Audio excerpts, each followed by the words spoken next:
it's sometimes God really He kind of gets us back into a place where we wholly trust in Him. We get too caught on in this digital world and with all the appliances and gadgets. And I spend many hours preparing my presentation. And just this morning I got came here, and then somehow my laptop was not compatible with the projector. So I had to redo the entire presentation in about 1 hour's time to put it on another computer so that we could still go on. So that's amazing. That in a sense that God says, okay, all that you want to do, but the very thing of getting back to God and say, Lord, okay, I trusted you. So let that come through. So, and usually when we do a seminar like this, we find, I've had audiences who were in ministry for more than 50 years, 40 years, 30 years. And it's a humbling experience because they've been doing ministry in a certain way, and what we would call a conventional way, the tracks and meeting and engaging the congregation. But over the last 10 years, 10, 15 years, things have so radically changed, and that it is imperative that to come and see how we can actually connect with our congregation and the audience so that we can be more effective. So thank you, Pastor, and those who have really come here with that sense of purpose to equip yourself. And I'm going to really make sure that this is going to be a really good seminar and good session. So let's start. Okay, 5 years. Who have been in ministry for 5 years? Who are just in ministry? Maybe 1 year or so? Okay, so that's good. So I've completed 10 years in ministry, 5 years prior in SciEx, 5 years in BNP, and now about 8-9 months in Christian Vision. And prior to that, I actually am a trained environmentalist. Spent 4 years in the field. I studied environmental science, went on to do a postgraduate course in environmental law from a leading law college, National Law School back in Bangalore. I worked in the government of Karnataka for about 3 years in the Department of Industries and Commerce. And so, as you know, pollution, industries are one of the primary culprits in polluting our environment. So here we had you had pollution control board, which if you polluted over a certain amount, they would have the stick approach. Right? You get fined, you get warnings and closed and all sorts of things. But our department, we function on a carrot approach. So if you reduce your pollution, you got rewarded or you got subsidies. Fast forward, those days, that's maybe in the late 90s, there was not much talk about environment, not much scope in India. So I sought out further education overseas. Somehow that didn't work, and though despite getting admission into one of the best colleges in New Zealand, at the Otago University. And series of setbacks in my life in I'm trying to understand what's God's purpose. All that I want to do is, this is His environment. And isn't it something that as people, as Christians, we have to save the environment? Look at the devastation that's going on. And so I couldn't understand God's purpose at that point until I was finally on my knees when the last thing that did not work out was a course in Bombay. And I was doing an MTech in environmental management, and that didn't work out, and I had to pack up and come back to Bangalore. And that was a very disappointing experience, and it brought me on my knees and said, okay, Lord, my purpose, my life is over. What do I do now? And at that point, this verse from the book of Romans, and it became so applicable to me that sometimes it says that, the people worship the created instead of the creator. And that's something that I could resonate with, because the environment is also created by God.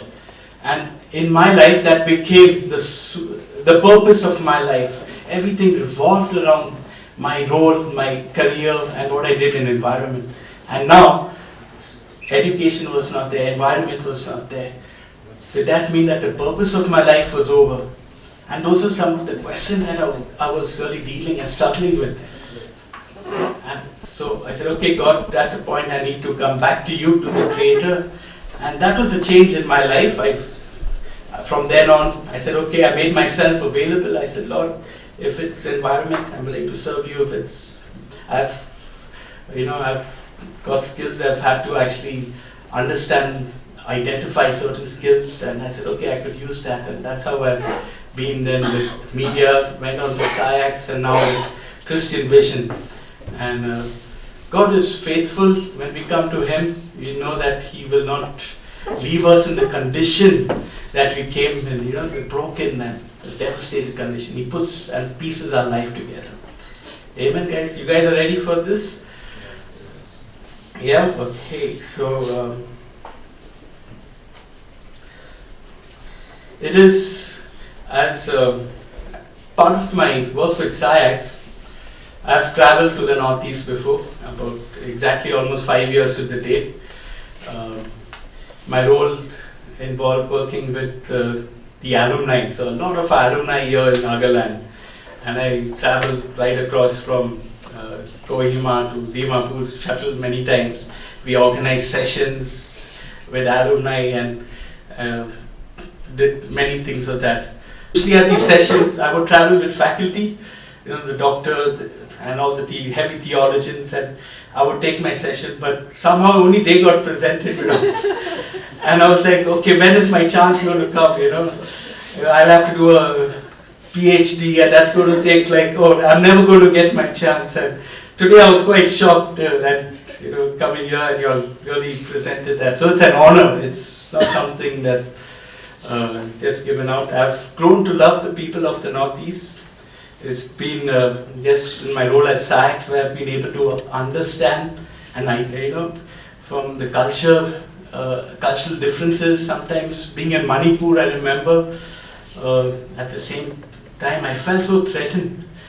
With my visit in Imphal and Churchandapur, traveling, I saw this presence of the military.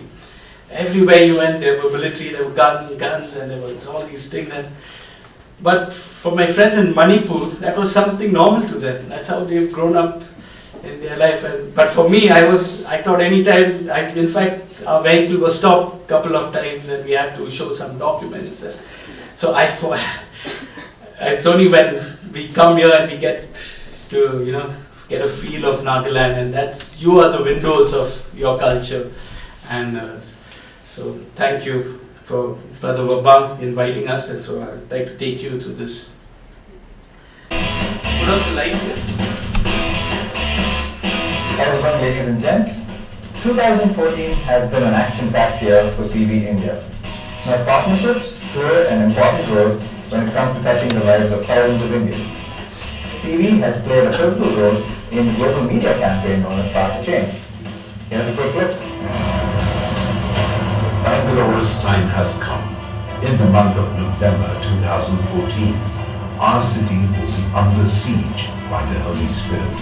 This is our chance to see the city experience the power of God's love. Now, as media partners, CV India has produced 30 high-quality testimonies for this city-based campaign. But it doesn't stop there.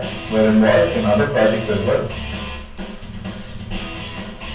2014 witnessed a rapid growth in CV India community. CV India launched Empower, an interactive seminar centered on missions in the new digital age. By equipping Christians with the right tools and knowledge on how best they can use it, CV India made a significant contribution to sharing the gospel online.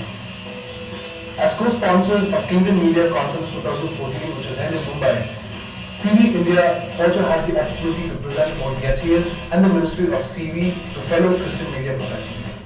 One of the key partnerships formed this year was with One More Ministries. We seized the opportunity to share about our Universal Go Everywhere campaign by SES at the Young Creative Leaders Conference held at Kochi. Being the first of its kind, CV took up the challenge of sharing our craft at Clay, creative leaders among youth. a YESI initiative aimed at equipping the youth of India to share their faith online at Kalman University. We received a tremendous response from both the students and the faculty members. CV India recently partnered with One Hope and Code for the Kingdom to launch India's first mission-based hackathon. Software professionals, developers, designers from just about everywhere came together to pool their ideas for the cause of the kingdom. The year 2014 has been exciting for all of us. We've had a lot of events, a lot of activities, and we've touched a lot of lives here. And now we are even more excited to see what 2015 has in store for us. That's all, folks.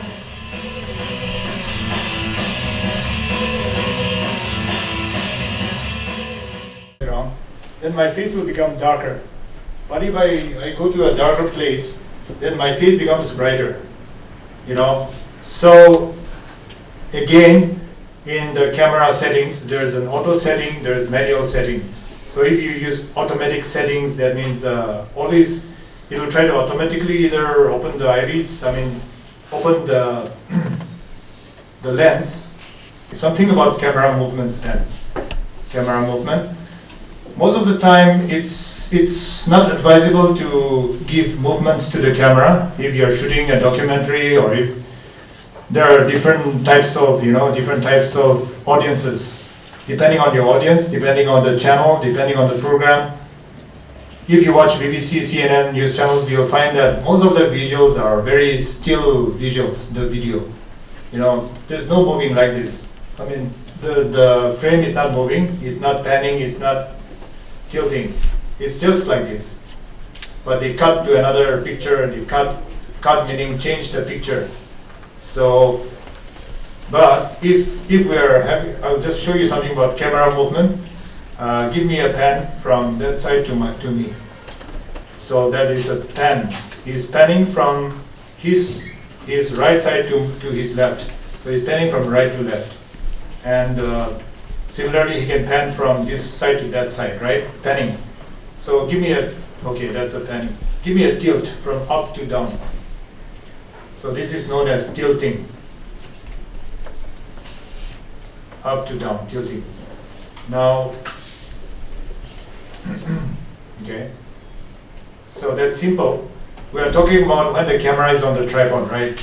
Because it can be handheld also, but ideally on a tripod. Give me a zoom out. So zoom out simply means from a close shot, he's zooming out, going to a wide shot. Down side, and if he's looking up to me, then it'll give the impression as if I'm a big guy, powerful guy, But if the camera is shooting from above me, shooting down, then it'll give the impression as if I'm a very small person, or I'm a victim type of person. So always the cameraman has to be eye level, or sometimes in newsreaders, or if they are going to show leaders in the TV or documentary, they will put the camera slightly below, little bit below eye level, so that it gives the impression as if the newsreader is having authority, and the leader is also, a person of authority. So the angle is very important also. So I'll just show you over here. What is this? Full shot or medium shot? Yeah.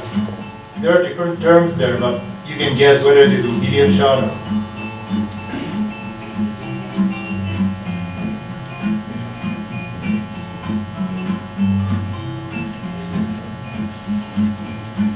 Mid shot or medium shot.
You'll see the low angle, you see the shadows and it makes them look like a villain also.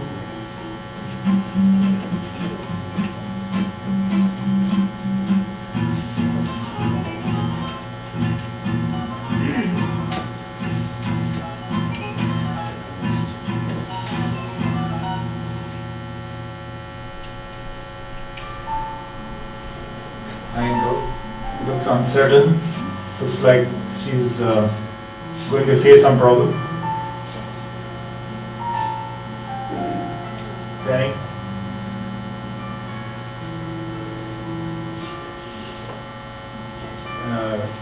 Cutaways or close-ups. This is known as cutaways. Back shot. Over the head shot. Not used frequently, but interesting kind of point of view. Tilt up. From close up, tilting up to the face, reaction shot, what sort of emotions she's having, what she's doing. So, this is used very frequently. Over the shoulder shot. During interviews or to show that the person talking to somebody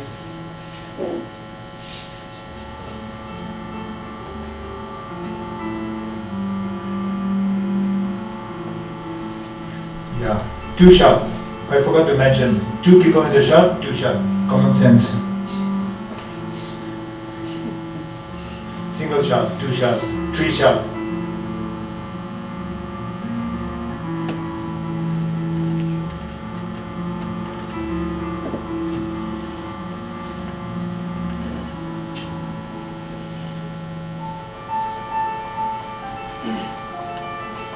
Medium shot, two shot.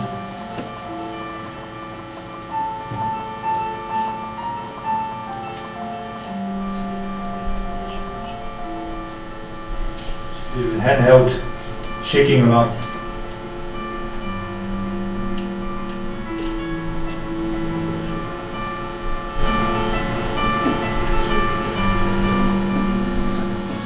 So basically, it has to be a mixture of different shots, but more of close-ups. Close-ups are more interesting. In any program, even in the church, you have some wide shots, but you need more of close-ups. Close-ups are more interesting. I'll just remind you again and again.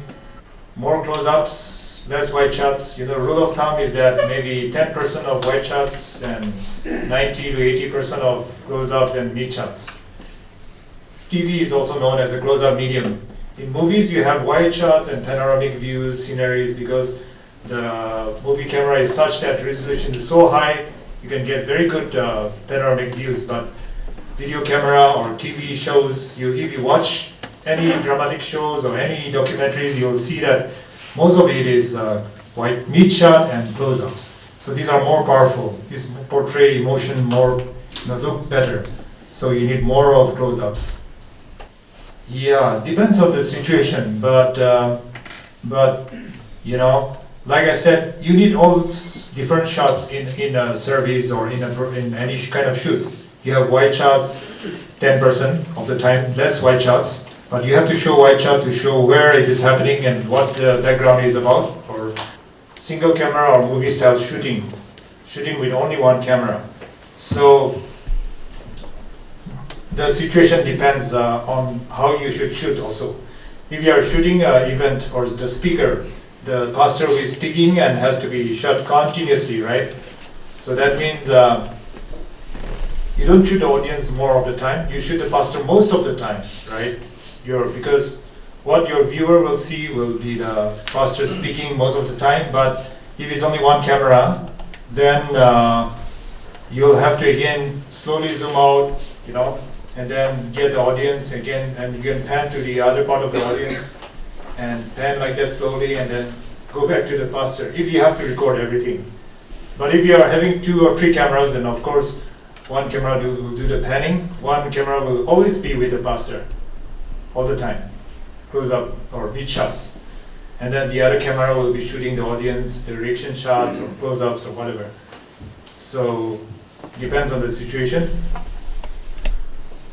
Especially your phones, you start practicing with it.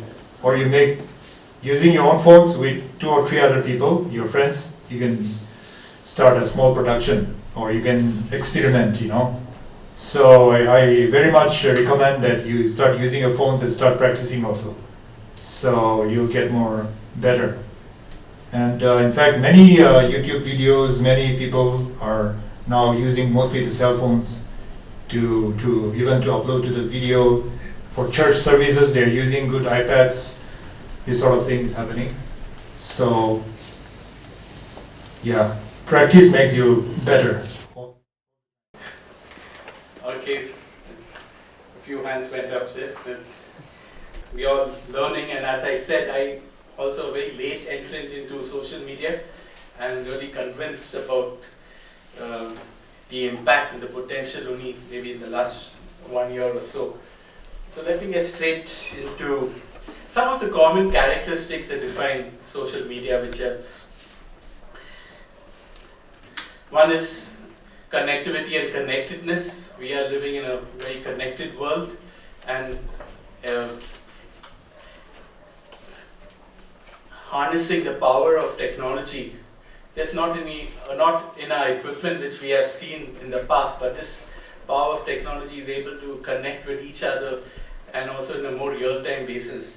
We are looking at the information and knowledge uber flow. We've had libraries and massive growing libraries. Information has not been the problem, but the thing about the digital age is that it can flow onto a device such as your mobile phone, customized to your requirement as well. Right? So if you're looking out for a restaurant in a nearby place and you're connected, it can give you a whole lot of options. The information is customized to your individual need and preference. Collaboration, we're seeing nothing of social media. The digital age is a collaborative effort, people coming together on a common cause, common subjects. You're familiar with wikis, WIKIS, Wikipedia. That's a collaborative effort. Wikipedia, people put in content on certain topics. So topics that they are interested in. So they contribute, they build up a resource which benefits many more people. And we're seeing a community forming when it comes to digital media, whether it's the vibrant Apple user forums that are there, a certain community of people are using Android phones. You go, if you have any problem, you'll see that there's this dialogue and conversation online, and you can always step into it, right? I'm having a problem with this phone and this thing, and there's someone in that community who will be able to respond with that. So this is something from Eric Schmidt and Jared Cohen, the co-founders of Google. So they define the world that we live in as never before have so many people been connected to an instantly responsive network. The possibilities for collective action through online platforms are truly game-changing. So not only are we connected and also through a responsive network. Perhaps you see now a responsive even in terms of your website. I think Bob Spaghetti may be covering that, of how a responsive design. If you're checking on your website and you want to check your website on your phone, it is customized to your particular phone. It doesn't bounce all over the place and looks all disproportionate. Let us take a look at what some of the leading brand consultants and those in the field. Can you read that up? A promise with dimensions that differentiate. The face of a business strategy. What sticks in your mind associated with a product, service, or organization? A collective perception in the mind of the consumer. And by David Ogilvy, the intangible sum of a product's attributes, its name, packaging, price, history, its reputation, and the way it's advertised as well. So that's something that is relevant we've had Pastor Mao here as well, and there are some people here. So a brand is something where we may not consciously be doing it. And I know I've been now in the Christian world quite some years now, but there are certain denominations that have, when they worship, it's music and it's loud and it's vibrant.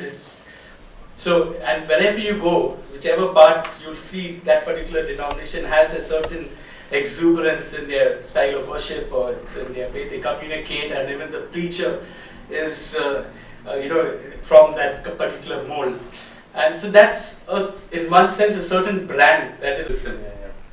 So, the way that this has come sparked out because there's a certain perception about Christians, which we are actually a certain brand when we're communicating that is being misrepresented. Correct? Are you guys familiar with that? Back in Nagaland, but here in the rest of in India, when you actually meet with people, and I've had some pretty nasty experiences as well, which are totally they're not based on any historical fact, but they perceive Christianity to be Western, something that's Western, that is coming from the West, certain belief system.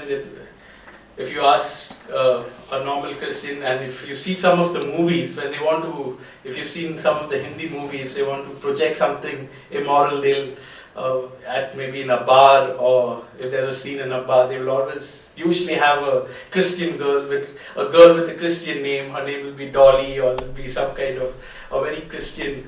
So they associate drinking and some of the habits with Christian kind of belief, and but that's unfortunately and incorrectly representing Christianity, but it's not true, we know that. So let me get into now the branding. This to involve people in developmental work. So how would you define brand in the context of this? It's no longer just how people perceive you in the market, but it's something more than that, and this is where I'd like to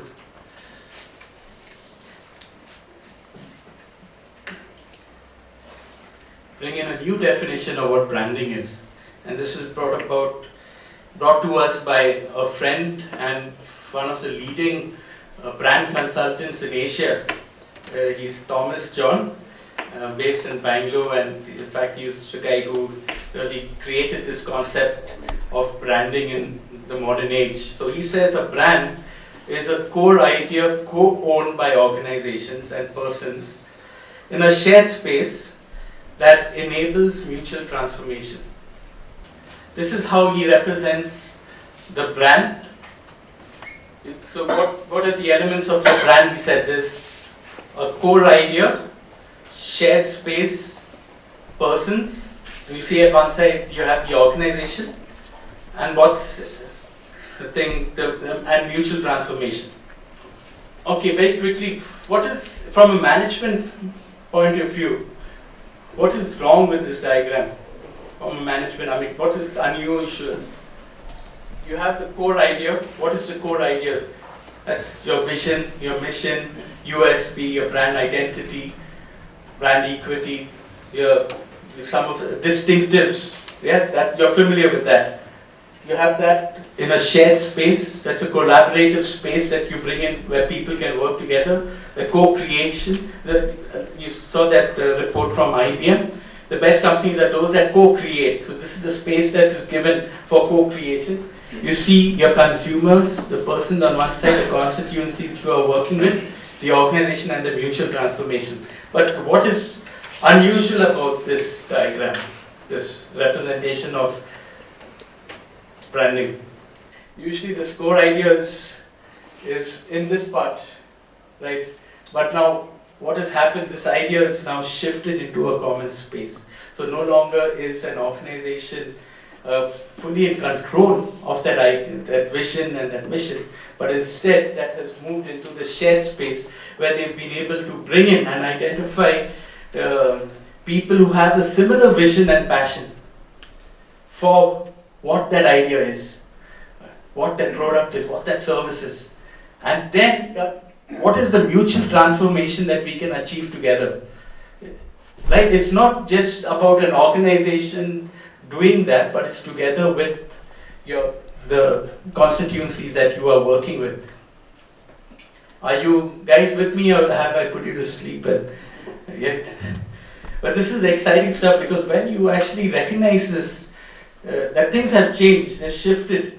And if we don't embrace this change, and we get into social media with the earlier pattern, I showed you the diagram where you have the organization, so you have your ministry, you have your mission, and you have whatever you are doing.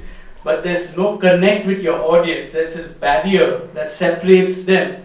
The social media space, the shared space that you would then co-create. You would then, together, co-workers, co-laborers with your community that you want to establish, and then work towards mutual transformation. That is the model that as social media, when you're building up an online social media strategy, that is something that you have to work towards.